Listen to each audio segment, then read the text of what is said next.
renchérisse sur ce qu'a dit le président Cyril Ramaphosa pour aussi répondre en même temps à votre question, la question que vous lui avez posée.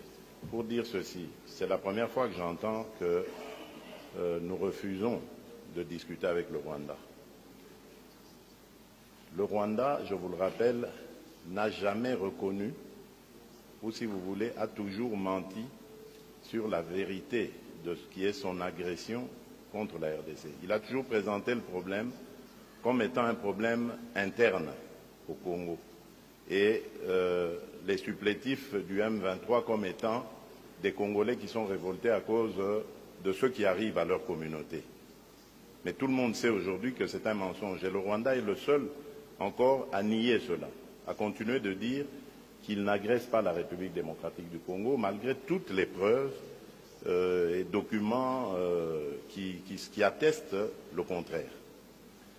Donc vous comprenez que dans une telle situation, c'est très difficile de discuter avec le Rwanda puisqu'il renie son véritable rôle et qui plus est veut nous ridiculiser en nous envoyant un groupe ou un groupuscule même d'individus qui ne sont que des faire-valoir pour discuter avec un gouvernement comme le nôtre, légitime et reconnu internationalement. Donc ils nous envoient ces supplétifs cherchant à ce que nous allions dans des discussions avec eux pour retomber dans les travers du passé. C'est-à-dire, après les discussions, il va y avoir une scission dans ce groupe-là.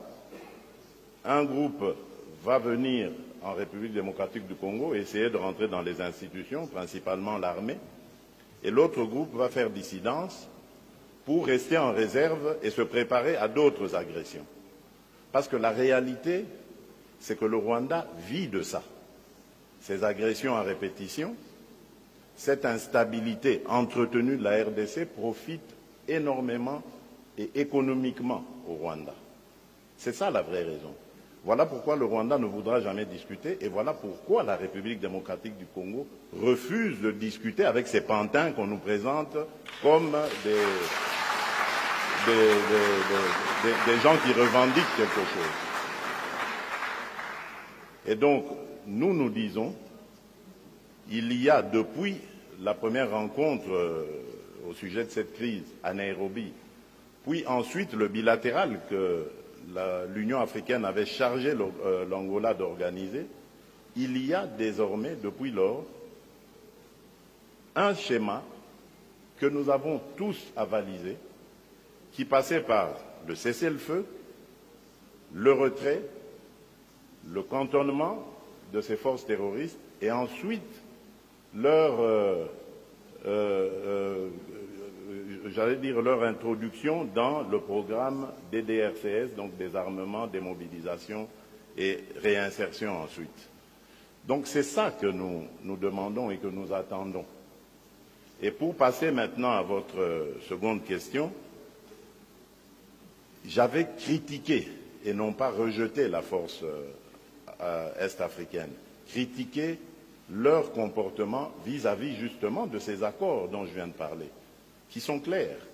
Le SOFA est très clair, avec des dates précises et des modalités même de retrait et de faisabilité, de mise en œuvre de cet accord.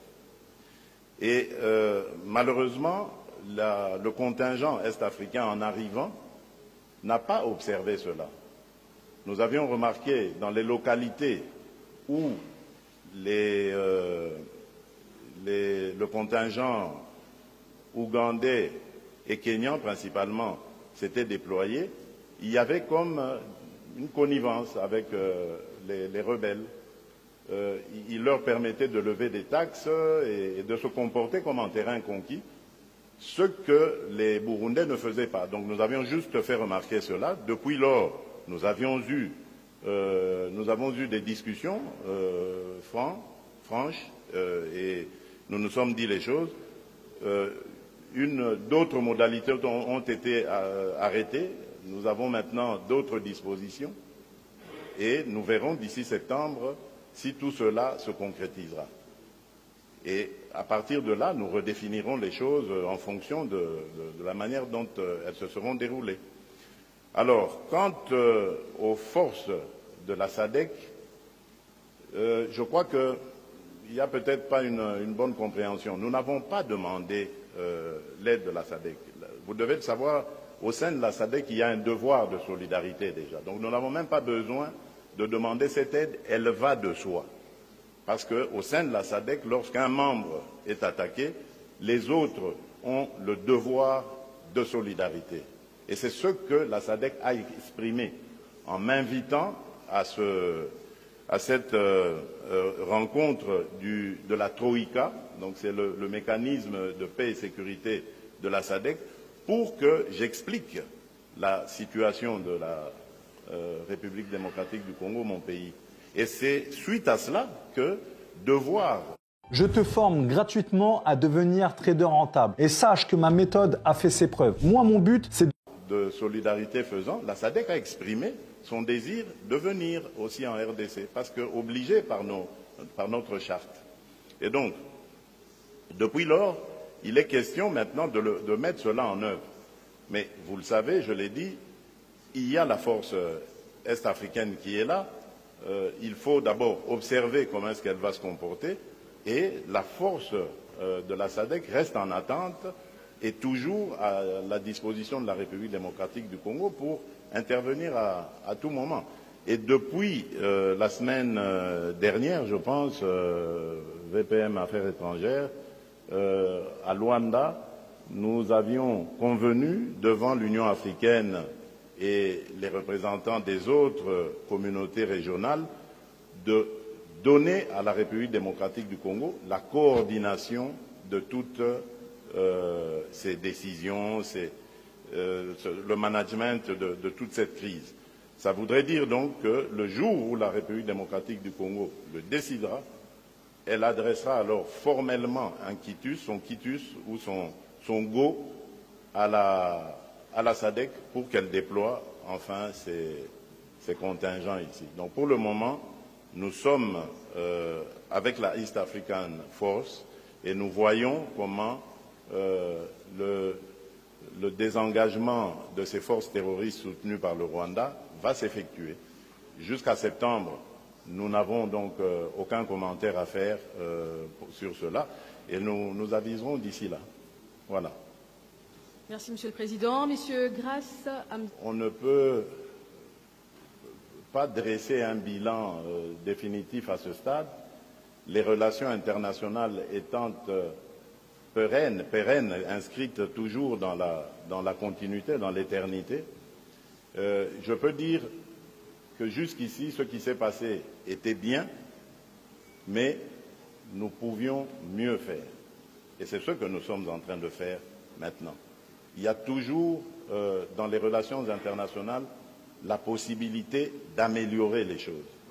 Et c'est ce sur quoi nous nous sommes penchés cette fois-ci. Vous avez bien entendu le président Cyril Ramaphosa le dire, mais avant, dans le compte rendu du vice-premier ministre, ministre des Affaires étrangères également, on a insisté sur le fait que nous allons devoir faire le suivi et la mise en œuvre de cela.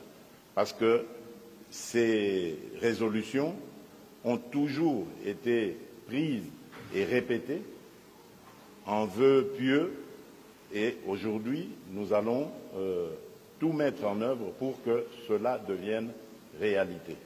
Et surtout, en ce qui concerne le milieu des affaires, parce que comme vous le savez, la difficulté qu'a l'Afrique aujourd'hui, c'est de commercer avec elle-même. Le plus grand nombre d'échanges commerciaux et économiques que l'Afrique fait, c'est toujours en dehors du continent.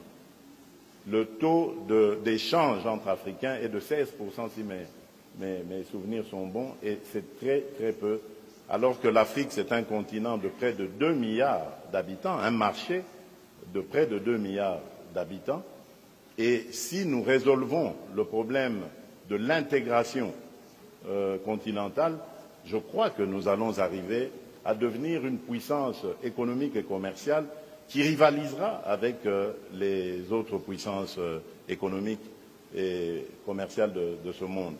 Donc nous avons besoin de davantage accentuer la coopération entre nos États. J'ai parlé tout à l'heure de l'axe Pretoria-Kinshasa. Ça signifie, entre Kinshasa et Pretoria, vous avez deux pays qui sont potentiellement riches, qui sont démographiquement bien peuplés et qui peuvent, avec leur influence, booster toute la zone d'Afrique australe et l'amener à un autre niveau économique, ce que nous souhaitons tous. Bien évidemment, cela passe par davantage d'échanges et surtout de suivi des résolutions que nous prenons ici. Et c'est cela, pour répondre à votre dernière question, que j'attends de l'Afrique du Sud. Parce que nous avons dit les choses ici autrement qu'elles n'avaient été dites jusqu'à ce point, et j'espère aussi que nous allons les faire autrement qu'elles n'avaient été faites jusqu'à ce point. Voilà, merci. Alors, mesdames,